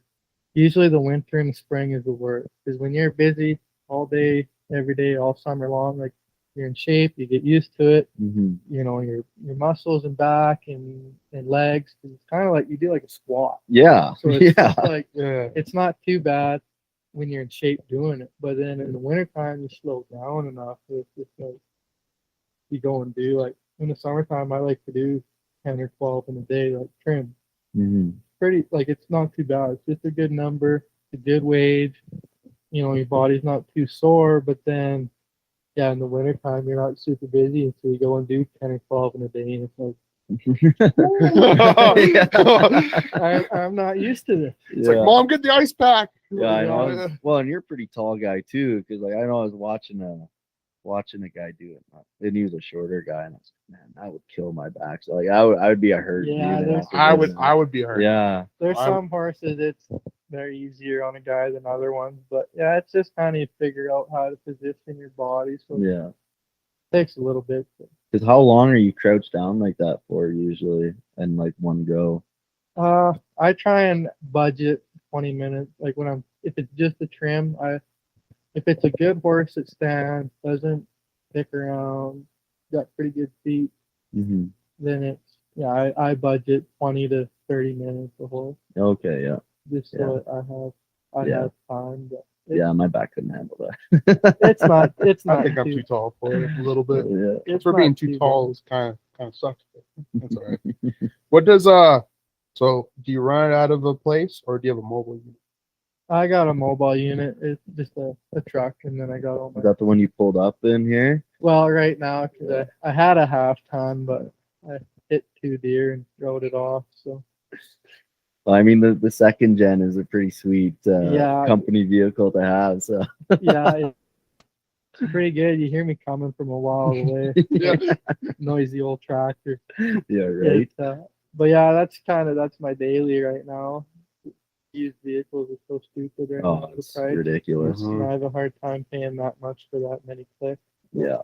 Kind of just waiting it out. But before summer, I'm gonna have to break down and buy something. 'Cause I call it the house. I got a little truck camper I put in the back of that for rodeoing in every Oh, weekend. okay. So Mhm. Yeah. once the house goes in, it don't come out until I'm Yeah. done. So it's just like I'm gonna need to find something before the house goes in because I can't drive all over the country shoeing horses every day in that with the house in the back. Yeah. Mhm. Yeah. Your fuel bill would go up like quite a bit, probably. But it's not even too bad. It's just a light little box camper, so Yeah. it's not too bad. But I'm just like I got nowhere to put all my stuff. Yeah. I don't want to throw my anvil and everything all in the Yeah. back of the house.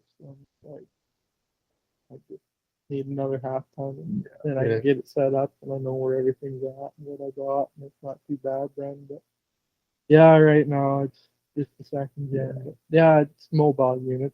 I've had a few people come to my place and they're driving by.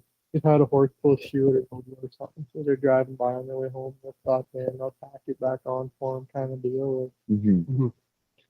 What's like the dream mobile unit? If you could go out, like say so you're gonna be buying a new vehicle. Yeah. If you had unlimited money, what would you get? What Oh. would be the setup? Are you a Dodge guy? Dodge shed. Yeah. Yeah, the TRX would be the dream one, man.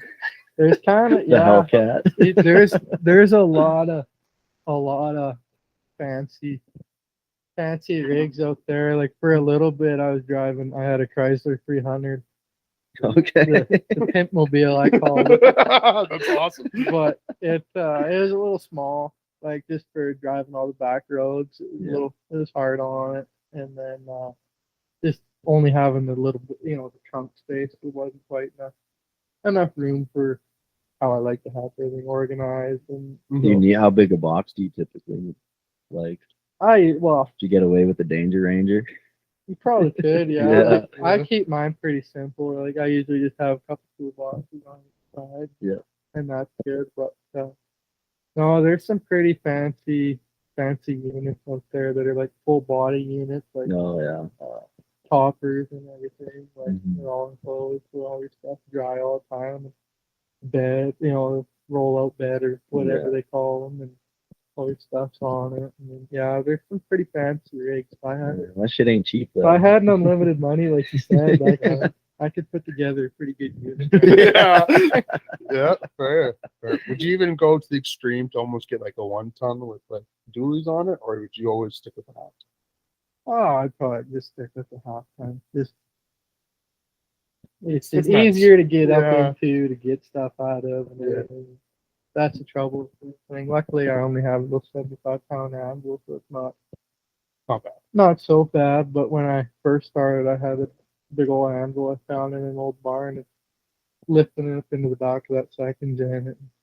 You wanted to eat your Wheaties in the morning. It was a back up as close as you can get to where you're at. Put Yeah. the anvil stand down and it pulled out of that. Yeah. Yeah. That was Boom. it. There was no packing that Yeah. anywhere, so it's not so bad now. I got that littler anvil. It's more better setup. Nice. Easier Yeah. on everything. Yeah. In every shape, way, or form. Yeah. It's just easier. Mhm. All right, so like Mason broke down like what is a farrier. Again, this is kind of more catered towards listeners maybe that don't understand what a farrier is. Yeah. What type of tools are you packing along with you in this rig? So I got like just some hammer. Like I got an anvil and your anvil stand, and then just you got a set of nippers, which is just a big set of toenail clippers, and then a rasp, which is just a pretty big fingernail file, pretty much, Mm-hmm. and then wire brush and keep your bottom of the foot clean to save on your knives. You got a couple hoof knives and hoof picks, and then yeah, just some hammers for different sizes of hammers, like your driving hammer for when you're nailing shoes on, like it's a smaller hammer, smaller head, and then your rounding hammer, like your one you use for shaping and everything. It's a bit bigger hammer for Yeah. shaping shoes. And then I got a forge and stuff that I use. I mostly cold shoe, so I just shape, like I don't burn on or nothing. Yeah. I can do that, but it's just the demand that there's more people cold shoe out or want cold shoeing out in that area I'm in. But I do have a forge for the odd person that does want a hot shoe.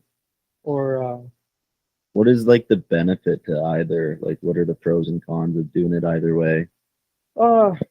like you'll never ever get it 100% perfect cold shoeing. Like you'll have your shoe level and you'll have your foot level, but it'll always, there might just be a tiny hair gap. Like it's just you'll never ever have it 100% perfect. Mm-hmm. Whereas when you hot shoe and you burn that shoe onto the foot, that makes it 100%. There's no zero gap Mm-hmm. at all. Like it's just if you burn that shoe into that foot, that's where it's gonna stick. Yeah. And some people say it helps it stick better. I don't know. You're just like, sure, whatever you want. But, Yeah, Yeah. like I've hot shoed and I've had them. Some horses they're bad for pulling shoes. Like they'll just blow a shoe like that, and then I've had some where and cold shoe them and they'll stay on for 10 weeks. Yeah. I don't recommend leaving them on for 10 weeks, Yeah. but like it's just every horse is different. Yeah. And I've had luck with both, but just for the biggest demand I have is cold shoeing. So Mhm. that's mostly what I do. But and then in the springtime you get some ranchers and guys that want sharp shoes. So that's just like a traction shoe. You melt borium onto the shoe so that it gives it traction on the ice and snow. So that Yeah. when they're calving cows in the pasture, It's your almost a little horse won't. sandpapery kind of deal, or Kinda, it's more spiky. more almost? spiky Okay. almost. Yeah. Just for Gotcha. traction. So you need a forge to melt that into the shoe. Mhm. So I got it for that, but It's just, Do a little blacksmithing. yeah, a little bit. We did a lot of forging at school and making home like handmade shoes without a straight bar saw. I don't like doing that much. I didn't like the forging part too much. Yeah. It was good practice. but So we won't ever catch in your garage forging like a little sword or something like that. Probably not. I made a lot of hoof picks at school just because I'd get tired of making shoes. I'd make Yeah. a bunch of hoof picks, but yeah, it was I'm just I wanted more horse time, less forging time. Yeah. Yeah, No, fair fair enough. Yeah. Fair enough. All right. Owning your own business, you have your clients, right? Yep. And some of them are more interesting than others, I'm assuming. Yep. Do you have any like crazy requests or stories? Or not really? Or is your clientele pretty good? I'm very fortunate. The clientele I have is I'm actually very fortunate. I got a really good clientele of horses and good clientele of people. Like I don't, I've been doing it long enough now. You kind of weed out Yeah. the more undesirable ones. But I don't piss around. Like I don't do bad horses anymore. I tell people there's too many good ones to get hurt doing a bad one. Yeah. And so if it kicks or I get kicked or if it's a real ignorant thing, then Yeah. see ya. I don't need that. Yeah. Mhm. And I tell them it's not my job to train your horse. And if it is, it starts by the hour. Yeah. Yeah. Yeah. Fair enough. I just so in that aspect, like I'm very fortunate that way. I got a good bunch of clientele and just super good people. Like there's some that feed me lunch every time I'm there. Oh, that's There sick. you go. You Yeah. know, That's sick. they got a cup of beer for you when you're done Yeah. after a long day when they're your last stop. And Mm-hmm. it's just I've got some really good people. You figure out who your clientele is and you can work with them. Like some people, oh, we work during the day. Like, can you do evenings? I don't want to work in the evenings. It's the same as you. And so I kind of tell people like my very first time there, like I want somebody there. Yeah. So I can meet you, I can meet your horse, and then if something happens, you're there. Yeah. And usually, like if your horse is good, then I say, well, if you got to work, like that's fine. Have him caught, and I can let him go, or just Yeah. have him in a small pen. And there's some places where I've been doing their horses for 3 years now, and I probably see them once a year. Yeah. Like I Yeah. just their Pretty sick. their horses are there. I show up, trim them up, leave an invoice in a Yeah. gate post, text them when I'll be back. Yep. They transfer me when they get home. Yeah. There you go. I'm pretty fortunate that way. Like all my people are pretty good about paying up on time and just good horses and just good people. And yeah, I lucked out actually. Well, do you find it was pretty easy to get into it as well? Because like when you started, did you have to do much marketing, or did you already have like a lot of folks you knew? Because like that area you're in, like it's pretty heavy cowboy country.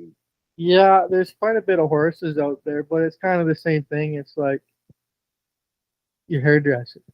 Yeah. You've had your hairdresser for how long? But just because somebody got back from hairdressing school, you're not going to drop your one you've been faithful with for how many years to go Yeah. try somebody new. Yeah. So Yeah. it takes a while to build up a For clientele. sure. Yeah. Just because people aren't going to just drop Yeah. who they've had. What was your main kind of marketing techniques then that you used? Just Facebook, word of mouth is the best. Like Yeah. just word of mouth, people talking to each other, and just do a good job, take care of business. Word of mouth travels. Like, Mm-hmm. that you Oh yeah, for sure. did whatever you did, and they liked it, and then pretty soon their neighbor called. Well, Mhm. then now it's worth it because you go to their spot and their neighbor. Yeah, that's right. Pretty Banging all soon- out in one day. Yeah, pretty You're soon. almost doing the range road every day. Almost type of thing. Kind of just about, yeah. Like I've got a couple different routes. I call like that's the nice thing now is I've been doing it long enough. I got routes put together. Yeah. Like I'll go to Orient and I'll hit 2 or 3 different spots, but it'll be 12 horses that day. And I'll Yeah. hit 2 or 3 different spots. It's worth it. I go down by drum. I hit 2 or 3 different spots. I do 10 or 12 horses. Like, Mhm. Mm-hmm. it's nice now. When I first started, like you're back and forth. Yeah. you're crisscrossing, making a lot of miles. But now I'm pretty lucky. I've been doing it long enough. I've got people kind of bunched together. Like, Yeah. hey, you guys are all pretty close. I'll do you guys all this time. And Mhm. so I've been pretty lucky that way. Mm-hmm. So awesome. What's the favorite part about being a farrier? Oh, the money. Fair enough. No, just being your own boss and making your own schedule. It's not easy. It's hard to always answer the phone, and it's hard to you get so busy, and the scheduling it's the hardest part. But then it's just also the most rewarding part. Like, Mhm. okay, I got this going on this day. I can make that work. Yeah. It's just like I can tell people like, yep, for sure I can do that. Or like, can you come do this bull ride? Yep, you bet. Look at my calendar. Perfect. Okay, no, I just gotta move this one time. Yeah. Or I'll do it early in the morning. So, like Yeah. that flexibility of just being able to do your own scheduling, it sucks, but it's also the best part of the same Yeah. time that you have that flexibility and that leeway. Yeah. Mhm. For Probably sure. my favorite part. Yeah. Awesome. And do you anticipate getting to the point where you almost don't have enough capacity, or are you kind of like, do you see yourself getting to the point where you're like tapped out, or? Yeah. Yeah, like last year I had because it wasn't quite, it was borderline busy enough, but it wasn't quite busy enough. And then a guy retired actually, so I picked up Oh, okay. a Yeah. very large chunk of Okay. his clientele because there's not very many of us around. So when he Mhm. retired, I picked up a large chunk of his. So then I was busy enough. So I had a job on a crew truck at an oil company for a little bit. And the patch is not the life for me. It wasn't bad. It wasn't. It's a showing- tough life. It Yeah, wasn't it's showing tough. horses. I like what I do now, but it was all right. It was a good experience. It wasn't bad. I liked the people I worked for, and it was good in that way. But it was just like when I was doing that, and then the clientele I had, I was doing horses 3 nights a week, and I was booked 6 weeks in advance. No, shit. Like there was no wiggle room. Yeah. If you canceled, I went. Whew, thank God I get a night off. Yeah. Yeah. 'Cause- and then I was rodeoing every weekend, so I Yeah. was kind of borderline maxed out. And then when Mhm. he retired, you can't say no, 'cause Yeah. then you'll never get him back. That's So right. then I was like, I got to the point I couldn't juggle both anymore. So then I went full time shoeing and never looked back. But Yeah. yeah, there'll probably be a time like when I get to a similar situation. Like I Mhm. try and average 40 to 50 horses a week. Then it's just because I don't want to do a stupid amount and then in 3 or 4 years be crippled. Yeah. Yeah. I like what I do. I Mhm. want to do it for a while, so I would rather allow myself a comfortable amount of horses where I can make a decent living, but not beat the crap out of my body. Yeah. Well, for Like where sure. I can have some longevity. So there'll probably come a time like where I get to the point where I'm like, No more new customers. no more new. I'm sorry. Like Mhm.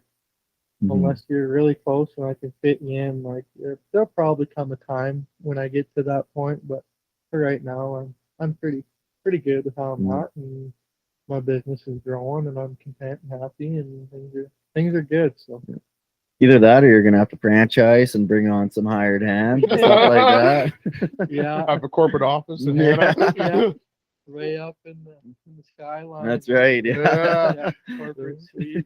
Yeah. Awesome. All right, Mace, you got any more fair questions, or I think that's a good way to wrap it up. No, I think that was awesome. Yeah, we have one final question that we ask all of our guests here. Yeah. Favorite beer? Pilly pilly. Chili Pilly. There we go. There we go. Pill a day keeps the doctor That's away. right. A little bit of that Yeah. green diesel. Yeah. Awesome. What if you're drinking hard stuff? What's your go-to? Amber rum. Okay. Okay. Nice. Okay. We haven't got that answered before. Lamb's amber rum. Okay. That's kind of And that with Coke then, or are you just drinking it straight? no, Sprite or Sprite? ginger Okay. ale, kind of whatever. Yeah. Whatever. Either of those.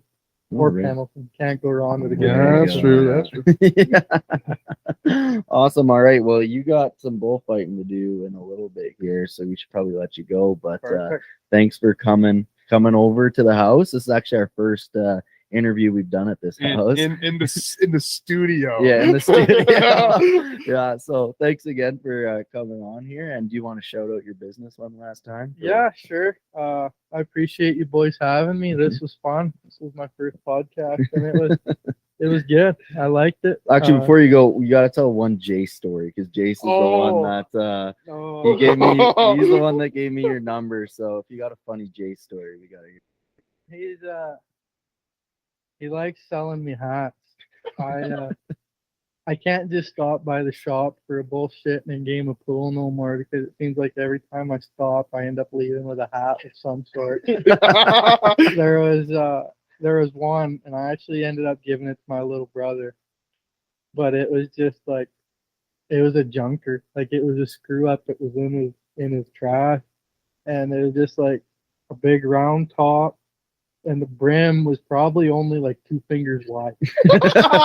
Like, and so I was like, we were just goofing around visiting, and I was wearing it looking like a goofball, and I was like, this is kind of funny, and he's like, oh.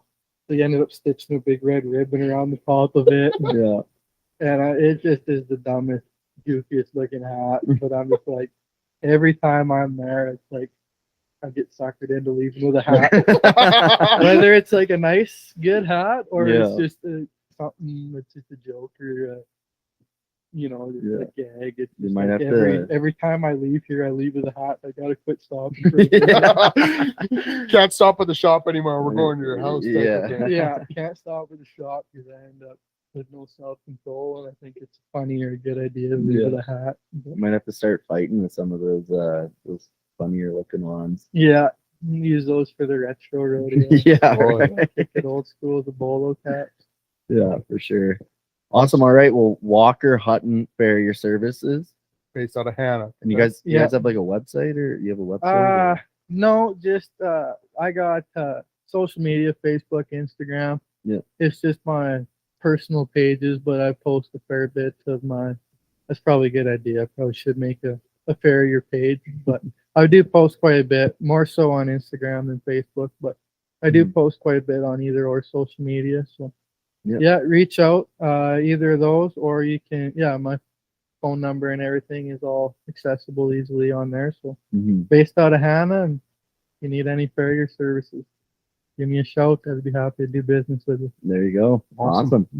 All right. Well, thanks again, eh? Perfect. Thank you guys. And we're back. Thanks again to Walker for coming on. That was a pretty sweet interview. Oh, yeah. It was great chatting with him. Hopefully he didn't get too banged up at Rough Stock that night since he was heading there right after. So, and you know what? Before we get into like some of the odd headlines that we got lined up here for our Wild and Wacky World, I want to point out a few things that we're going to be doing for people that are listening, maybe on the Spotify or Apple, whether that be in the car or whatever. We're going to be doing a few different things here. One thing is our podcast from now on, or even this one as well, will be live every Sunday at 7 on YouTube, Facebook, and possibly a couple other platforms. So if you ever want to watch us live on a Sunday, you can tune in there for sure. And I think that's just the big thing is we're going to go live. Somewhat. They'll still come out on all the things that you listen to. But if you're eager to listen to us, or you're bored and want to listen at home or watch us at home, there's your opportunity right there. Yeah. So be sure to tune into our socials for sure. Hicks from the Sticks on Instagram, TikTok, and Facebook for more details. But yeah, that's a big thing. So well, let's get into some of the odd news. All right, I got one right off the bat. I switched up the website again. I'm going with Fox News now. Okay. So if anything, this is more credible than the other ones. We're going for the right-wing news. The right-wing news. So the headline is, these odd laws in America address banned tattoos, pink butter, poker playing, and more. There are 25 weird laws in the U.S., both present and past, from Montana to Wyoming. Well, have you never, there's like really weird laws out there. Yeah. Like you've never, So it goes through different states. So Montana, for example, you can't drive animals on a railroad track. Okay. You can't do a cow drive on a railroad track. Okay. Yeah. Do you want that's probably smart. Take a guess what Nebraska is. Something to do with birth control. 0 clue. You can't marry if you've had an STD. Really? Yeah. Is that like all STDs? Even the Um. minor ones? So Like if you got the clap, can you not get married? well, so here's what it says. Legislative Bill 882 attempted to revise the code to remove marriage disqualification instead of trying to make undisclosed STDs at the time of marriage. So I think you have to like disclose like what STDs you've had in the past. In order to get married? Yeah. Okay. New Jersey. I mean, if you're marrying somebody, you'd probably kind of want to know that stuff. So, Mm-hmm. All right, New Mexico. okay. We're just skip over New Jersey because New Mexico's a little weird here because it doesn't make sense. You can't dance while wearing a sombrero. Which Does it say what year that law like was created? Here I'll read about the law. So it's reported illegal to dance in a sombrero in New Mexico. There's nothing illegal about wearing a sombrero in New Mexico, but start dancing and you're breaking the law. This was written in 2001. It doesn't say much about the actual law itself, but apparently it's a law in New Mexico. So I don't really know anything about sombreros, but is it supposed to be like is it like a symbol or something that you're like, it's supposed to be respected in like Hispanic culture? Or Maybe it's something to do with that. Maybe. yeah, because I don't really see where that would be coming from. All right, Ohio.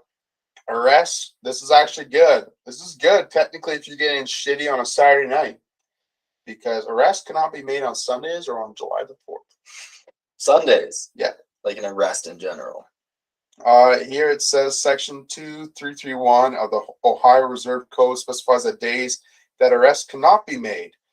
Does it say like what kind of arrest though? No, like, I'm so- assuming just all arrests. So if you're so you go to the bar, okay, on Saturday night, Yeah. you stay there until it closes. Now it's 3 a.m, which is technically Sunday. Hmm. You can drive home drunk and not get a. We do not Ticket. condone drunk No. driving. I'm not saying. I'm just saying hypothetically. Is that what they're saying? That if a cop can't pull you over, even if you're swerving all over the road. I guess just can't arrest you. You can give you tickets and stuff, but can't arrest you. Huh. Tennessee, you cannot import or possess a skunk in most cases in brackets. Good. So that's one. Here we got a couple more. Well, Utah, there's a beer limit, of course.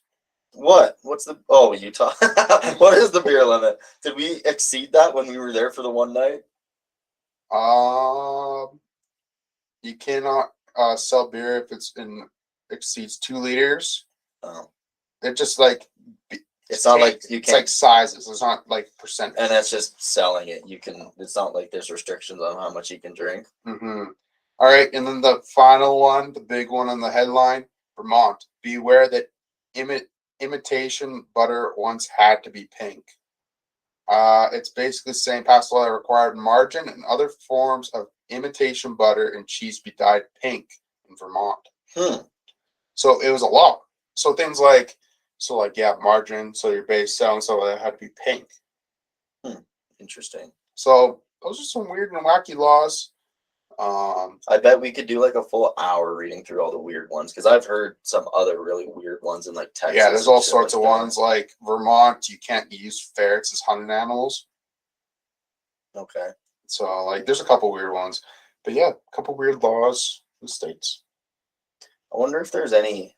I doubt there's any weird laws like that in Canada. Eh? I'll do a quick search while you do the next one. All right. Deer crashes through classroom window at Alabama elementary school. Like, it just went right through the window. It's looking like that. So I'm looking at the picture right now. Fortunately, the question you're all probably asking right now is this while school was going on? No, it happened during the weekend. But there's this video here of the door that, it just smashed through the window, and it walked in the school's waxed floors, and then wandered for a couple hours in there, and then obviously jumped back out. But imagine like showing up to school on Monday and you're just the whole school's just trash because this deer was just fucking around in there. Yeah. All right. I'm on a Canadian website here. 36 weird Canadian laws you didn't know existed. All right, we're gonna go through. So obviously it's based on the region type of thing. Oh, they're not even that weird. Oh, this one's called low snowman. In Souris PI, boasts a law making it illegal to build a snowman higher than 30 inches. 30 inches. That's pretty small. Yeah, it is a small snowman. Does it say why? It less like it says here there's apparently less likelihood of a snowman melting than being actually stomped under someone's boot. That doesn't make sense. You cannot have a purple door in Canada, Ontario. You can do any color but purple. That makes no sense. In the 1940s, you could not possess, sell, or trade crime comic books. Crime comic books? Yeah. That was while the war was going on. Yeah, When they have bigger issues going on at the time, like Nazi Germany. Yeah, probably. It said something to do about the Crime Code Act or whatever. It wasn't trying to. It wasn't condoning crime. Essentially, they're trying to be like, "Hey, this is bad." Okay, last one here. This is kind of an odd one because so on social media, I've seen like the people with like the mini Highlands and stuff like that coming out. Mm-hmm. They're pets. Yeah, pretty much. Yeah. But apparently they have an issue in PI. No, Newfoundland. Sorry. You know why? Because it's illegal. It's not illegal to own a cow in Newfoundland, but it's against the law to keep that cow in one's home like a house pet. So you can't bring it inside. Mm-hmm.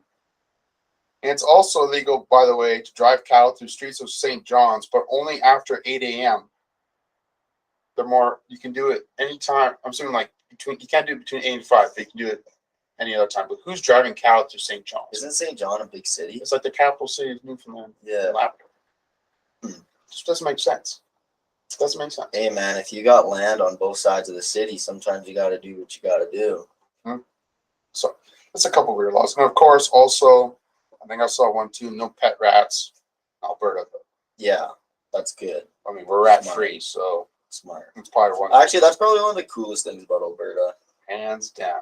I'm so glad we don't have rats. Oh, same. So nice. It doesn't literally everywhere else in North America have rats, Except for Alberta. Yeah. And I think too, And like the territories. I think if I don't think they can survive up there. But I think like when I was working on BC at the uncle's place, there's rats all over the place, type of thing, just being on a farm. But I think in Alberta, if you see a rat, you call a special number and a tactical SWAT. Yeah. So actually, I heard this story one time that apparently there was this was probably I don't know, 10, 15 years ago at this point. I can't remember what time frame it was at, but there was some rats that were spotted at the Medicine Hat dump. Okay. And they dealt with it like that. It's like a tactical SWAT. They're like, we are not fucking around right now. We are getting them the hell out of here, right? Oh. So yeah, it's good. It's like a SWAT team, but for rats. Yeah. Anyways, the rat team. Yeah, rat team 6. The rat SWAT team. Yeah, rat kings. I guess the rat team. The SWAT team. The rat massacres. Yeah. The rat mans. All right, you got another one? Okay. Nigerian teen skip ropes 265 times in 1 minute on one leg. So when I originally read this, I kind of was like, that's probably not that tough. But 265 times in 1 minute, you would have to, for every second, you would have to be jumping 4 times? The reflex is insane. Yeah. This is... Wait, how many people were doing it? Or just one person? One kid was. Oh, wow. Yeah. That's actually he's just boom, boom, boom. That. He's barely getting off the ground. Okay, so 265 divided by 60. Yeah, he was having to jump 4.5 times per second. I don't even think you're jumping at that point. You're just how do you even do that? I don't even know. Yeah. Yeah, I don't. Yeah, I don't know. Damn. All right, one more for me. Missouri farmer traps what they thought was a crazy looking cat, but ended up being an African swervel. What's a swervel? So a wild cat that's native to Africa was recently found and rescued from a live trap in Missouri after a farm emailed a wild sanctuary that specializes in big cat care. So did it come from a zoo then? Let me just read a little. Well, actually, further. no. The States kind of has like a and when you guys listen to our interview with Joe, which will be coming out in a bit, like the States is kind of weird for that reason as well, because you can just own exotic pets. Mm-hmm. Like, and I don't know if it's really depending on what state you're in, obviously, right? Because different states have their different laws, but like I think you can just own like whatever you want. Like that's why Tiger thing became a thing. Right? Yeah, exactly. Well, exactly. Right. Joe Exotic's a thing because of that. Yeah. It doesn't say Sarah Baskin. Yeah. Did Carol Baskin kill her husband? I think so. But anyways, it doesn't say anything in the article about where it came from, but I bet just once it just probably got out. Yeah. And just hung out. It probably because an African swervel is pretty big.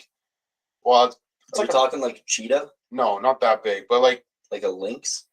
a lynx size, like a bobcat size, and like very docile. Like it would survive in Missouri. Mm-hmm.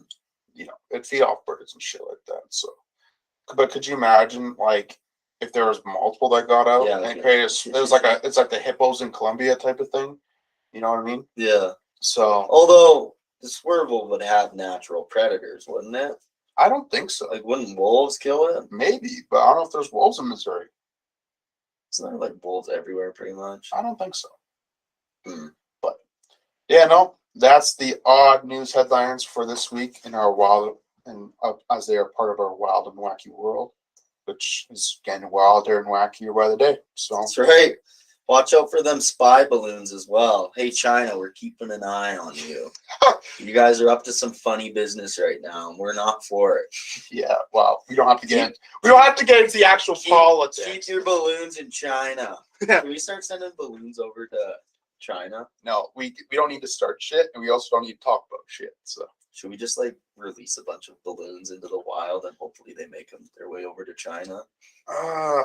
to be honest, I don't think we could afford the type of balloons that they were And just using. have little business cards on there for like Hitch from the Sticks podcast. Yeah, So it free pops marketing. Instead of like a box with a Yeah. camera on it, it's a box full of business cards. Just Yeah. go over across the ocean. like 99% of our viewership comes from China. Then after that, I'd be sick. Yeah. Anyway, watch out, China. Yeah, watch Our out. balloons are coming for you. Oh boy. Yeah. The States right now is pretty much playing Balloons Tower Defense in real life.